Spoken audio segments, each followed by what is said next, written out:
Graça e paz, amados. Bom, estamos aqui para mais um vídeo. Eu fiz um vídeo com o título Contraponto das Lives da ICM, e alguns irmãos me disseram que algumas coisas que eu falei ali não ficou bem claras para os irmãos. Então, eu vou falar um pouco agora sobre algo que eu abordei naquele vídeo, de maneira agora mais detalhada, para ver se os irmãos consigam compreender o que eu quis passar ali com relação à volta do Senhor Jesus, ao arrebatamento da igreja, na visão pós-tribulacionista. E pode ser que agora tenha um fundo aí de tempestade, de trovões, nós estamos aqui com um pouquinho de chuva, mas creio que vai dar tudo certo no final. Que Deus nos abençoe assim para essa reflexão. Bom, nós vamos falar então ainda dentro do contexto de Mateus 24. E eu quero ler aqui de início para os irmãos o versículo de número 8, que diz: mas todas essas coisas são princípio das dores. Ora, é sabido que o Senhor Jesus, nesse sermão, ele está respondendo a 3 perguntas que os discípulos fizeram para o Senhor Jesus.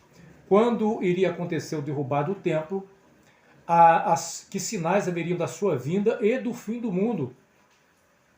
E Jesus então começa a responder a esses questionamentos.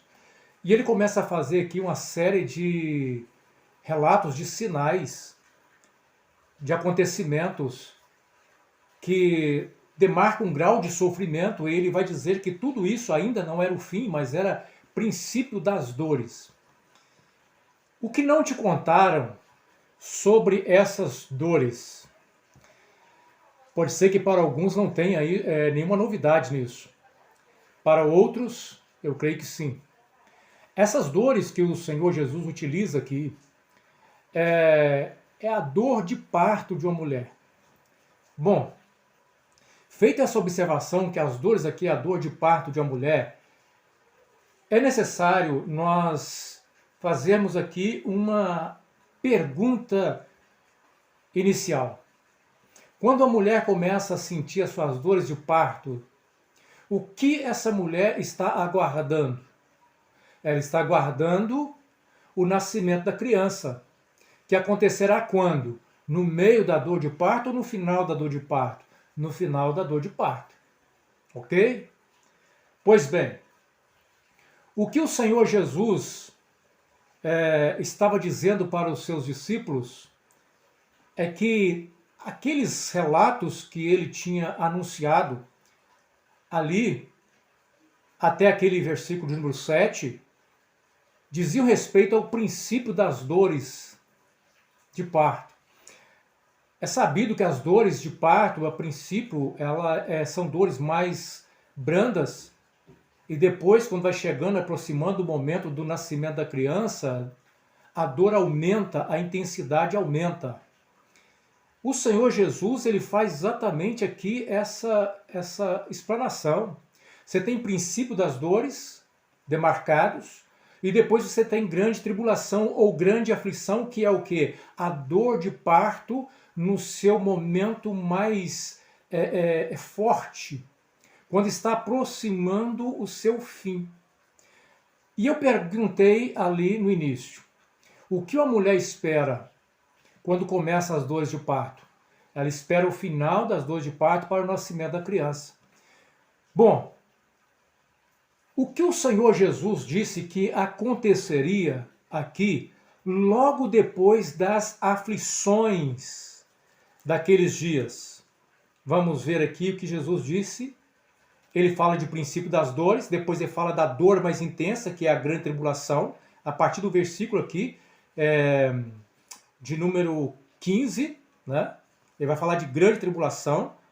No versículo 21, ele fala: haverá então grande aflição, como nunca houve desde o princípio do mundo, grande tribulação. No versículo 29, Jesus vai dizer o seguinte: E logo depois das aflições daqueles dias, o sol escurecerá, a lua não dará sua luz, as estrelas cairão do céu, as potências do céu serão abaladas, então aparecerá no céu o sinal do Filho do Homem. Todas as tribos da terra se lamentarão e verão o Filho do Homem vindo sobre as nuvens com poder e grande glória, e ele enviará os seus anjos com rijo, clamor de trombetas, os quais ajuntarão seus escolhidos desde os quatro ventos de uma outra extremidade dos céus. Então, o que o Senhor Jesus disse que a igreja deveria aguardar no final dessas dores? A sua vinda, a sua volta. Bom,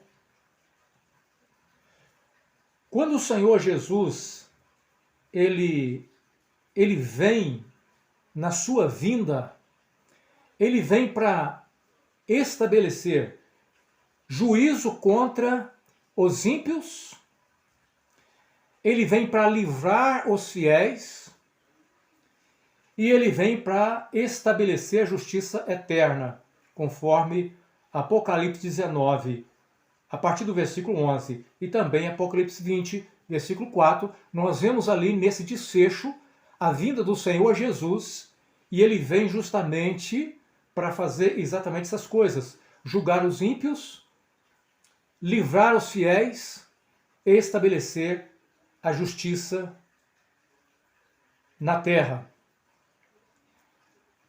Tudo isso é prometido na volta do Senhor Jesus. Agora, será que essas dores de parto só encontra aqui em Mateus, ou seja, no sermão profético? Não. Nós vamos ver aqui, irmãos, que o apóstolo Paulo também mencionou essas dores. E ele menciona essas dores num contexto, carta de Paulo aos Romanos, no capítulo 8, a partir do versículo 18. E ele começa dizendo o seguinte: porque para mim tenho por certo que as aflições desse tempo presente não são para comparar com a glória que em nós há de ser revelada.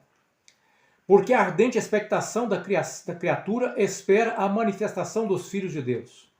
Porque a criação ficou sujeita à vaidade, não por sua vontade, mas por causa do que a sujeitou, na esperança de que também a mesma criatura será libertada da servidão, da corrupção, para a liberdade da glória dos filhos de Deus.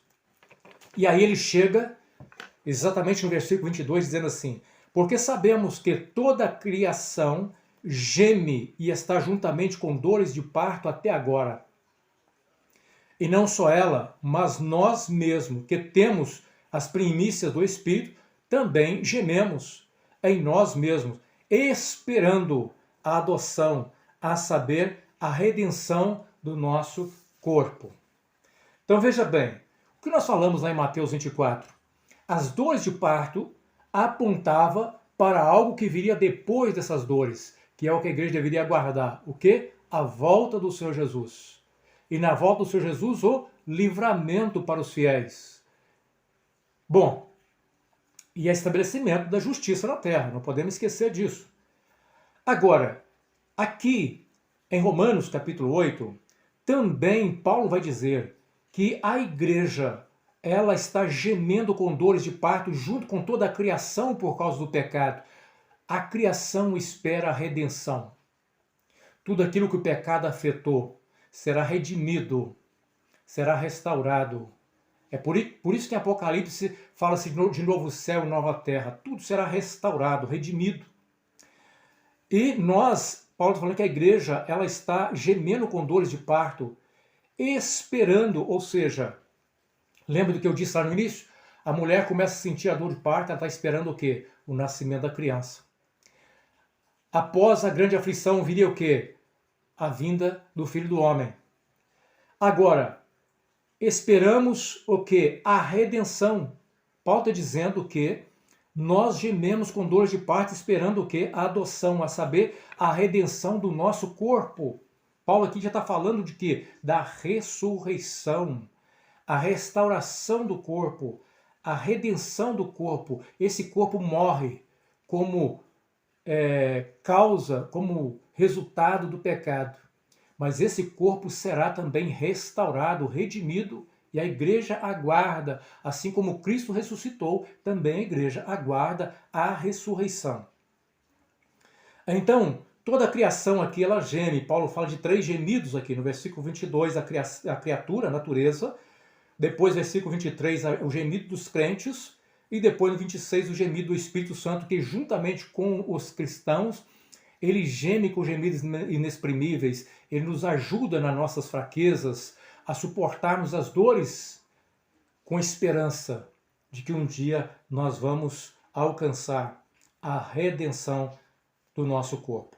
E Paulo vai falar ainda em 1 Coríntios, capítulo de número 15.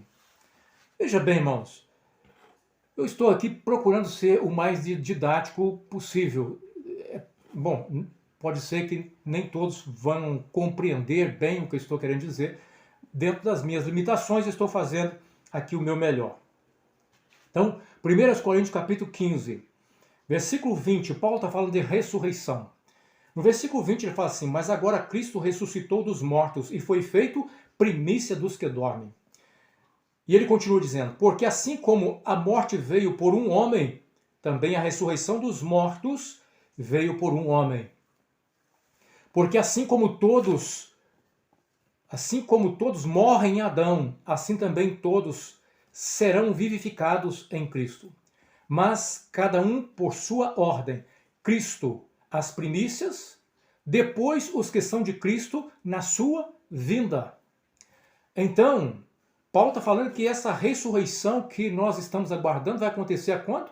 Na vinda do Senhor Jesus. Faz todo sentido com aquilo que Cristo falou das dores de parto, e que no final das dores de parto, no final da grande tribulação, Jesus vem. Depois Paulo fala aos Romanos de dores de parto e esperança da redenção do corpo. E Paulo fala aos Coríntios exatamente da ressurreição de Cristo, e nós esperamos na vinda do Senhor a ressurreição também do corpo. E no versículo 24 ele vai dizer assim: depois que Cristo vier, né, e ressuscitar, ele vai dizer o seguinte: depois que Cristo ressuscitar a sua igreja, depois, versículo 24, depois virá o fim. Lembra da pergunta que os discípulos falam assim: e quando virá o fim do mundo? Paulo vai responder aqui: e depois virá o fim, quando tiver entregado o reino a Deus o Pai, e quando houver aniquilado o império e toda a potestade da força, porque convém que reine até que haja posto todos os inimigos debaixo dos seus pés. Ora, o último inimigo que há de ser aniquilado é a morte. Então, Paulo está falando que depois da ressurreição que acontecerá dos salvos em Cristo, depois virá o fim, quando o reino for entregue ao seu Pai. Perfeito? Aí nós vamos aqui para o versículo de número 51 desse mesmo capítulo, que diz assim: eis vos digo um mistério, na verdade nem todos dormiremos, mas todos seremos transformados, no momento, no abrir e fechar de olhos, ante a última trombeta, porque a trombeta soará, e os mortos ressuscitarão incorruptíveis, e nós seremos transformados, porque convém que isto que é corruptível se revista da incorruptibilidade, e isto que é mortal se revista da imortalidade. Então, Paulo está falando que ao soar da última trombeta é que vai acontecer o quê? A vinda de Cristo, a ressurreição dos santos, né? a redenção do corpo. E aí nós vamos, meus amados, lá para Apocalipse, capítulo de número 11. Apocalipse, capítulo de número 11. Apocalipse, capítulo de número 11, versículo de número 15, diz assim: a sétima trombeta. Apocalipse tem uma série de 7 trombetas, meus irmãos. A última trombeta mencionada em Apocalipse é a sétima trombeta. Não existe 2 últimas trombetas. Só existe uma última trombeta. E Paulo disse que, ao soar da última trombeta, ia acontecer o quê? A ressurreição dos mortos, distribuição dos galardões, né? Julgamento. Vamos lá, capítulo 11, versículo 15 de Apocalipse. E tocou o sétimo anjo a trombeta e houve no céu grandes vozes que diziam: os reinos do mundo vieram a ser do nosso Senhor e do seu Cristo, e ele reinará para todo sempre. Os 24 anciãos que estavam sentados em seu trono diante de Deus, prostraram-se sobre o seu rosto e adoraram a Deus, e dizendo: graça te damos, Senhor, Deus Todo-Poderoso, que eras e que has de vir, que tomastes o teu grande poder e reinastes.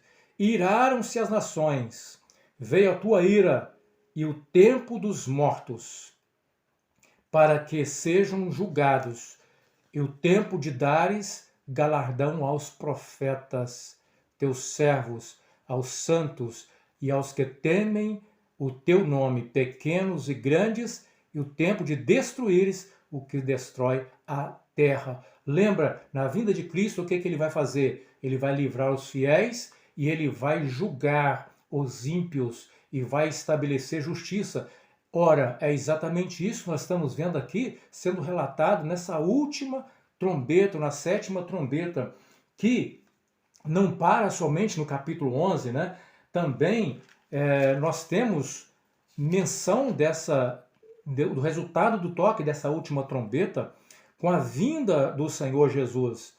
E nós vemos isso no capítulo 19. O capítulo 19 fala dessa vinda do Senhor Jesus. E viu o céu aberto, eis que um cavalo branco, e o que estava sentado sobre ele se chama Fiel e Verdadeiro, e julga e peleza com justiça. Os seus olhos eram como chama de fogo, e sobre a sua cabeça havia muitos diademas, e tinha um nome escrito que ninguém sabia, senão ele mesmo. Estava vestido uma veste salpicada de sangue, o nome pelo qual se chama é a Palavra de Deus. E seguiam-se os exércitos que há no céu, e em cavalos brancos, vestidos de linho fino, branco e puro. E da sua boca saía uma aguda espada para ferir as nações. E ele as regerá com vara de ferro. Ele mesmo é o que pisa e o lagar do vinho do furor da ira de Deus, o Todo-Poderoso. E aqui nós vemos exatamente a vinda do Senhor Jesus para executar juízo, punição contra aqueles que destroem a terra, contra os ímpios, né? Mas anteriormente aqui, nós vemos ainda no capítulo 19, o versículo de número 8 diz assim, o versículo de número 7, regozijemo-nos, alegremos-nos, demos glória, porque vindas são as bodas do Cordeiro, e já a sua esposa se aprontou, e foi-lhe dado que vestisse de linho fino, puro, resplandecente, porque o linho fino são a justiça dos santos. E escreve, bem-aventurado aqueles que são chamados à ceia das bodas do Cordeiro. Então o que nós temos aqui? A igreja já se aprontou, a noiva, aqui a esposa já se aprontou nesse capítulo. A esposa já se aprontou. São vindas as bodas do Cordeiro. Então, ao contrário daqueles que dizem que as bodas do Cordeiro acontecem 7 anos antes da grande tribulação, nós vemos aqui exatamente o contrário. Depois da grande tribulação, depois do toque da última trombeta, Cristo vem, acontece distribuição de galardões, acontece as bodas do Cordeiro, acontece a ira de Deus, aí sim, a ira de Deus sendo derramada sobre os ímpios. E acontece no capítulo 20, o reino de Deus, o reino milenar, a justiça sendo ali restaurada no reino milenar de Cristo e que vai culminar no fim com o novo céu e nova terra, restauração completa de todas as coisas. Então, meus amados, o que nós esperamos aqui, espero ter ficado claro, o princípio das dores, ele vai chegar ao momento de um ápice que é chamado de grande tribulação, e só aí, depois disso, é que vem o Senhor Jesus. E haverá grande livramento para os fiéis e destruição para aqueles que insistem em manter seu coração endurecido para com o chamado salvífico e gracioso de Cristo Jesus. Que Deus assim nos abençoe, em nome de Jesus.